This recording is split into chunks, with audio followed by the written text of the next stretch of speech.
Zastave Srbije i Jagodine na plaži u Keramoti, opština Hristopoli u Grčkoj, kao dokaz da ova zemlja pripada gradu Jagodini. I želim da vam kažem da mi Srbi smo poznati tamo gde je srpska zastava, tu je i srpska zemlja. Ovde smo da vam i zvanično predamo deo plaže koji se prostire na 2 hektara i to je poklon grada Hristopolija gradu Jagodini. Ovde možete izgraditi turističke komplekse jer je ova zemlja sada vaša. Sa 2 hektara zemljišta raspolagaće Jagodina, opština Hristopoli formalno će odobravati izgradnju. Svojim projektima mogu konkurisati svi zainteresovani i preduzeća i pojedinci. Veći deo kapaciteta koristit će đaci iz Jagodine.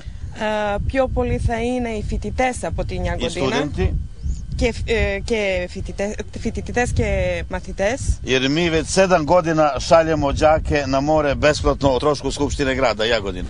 Grad Hristopoli i Jagodinu spajaju bratske veze koje se već 7 godina neprestano produbljuju. Učenici posle završene osnovne i srednje škole dolaze i ovde o trošku Skupštine grada Jagodine.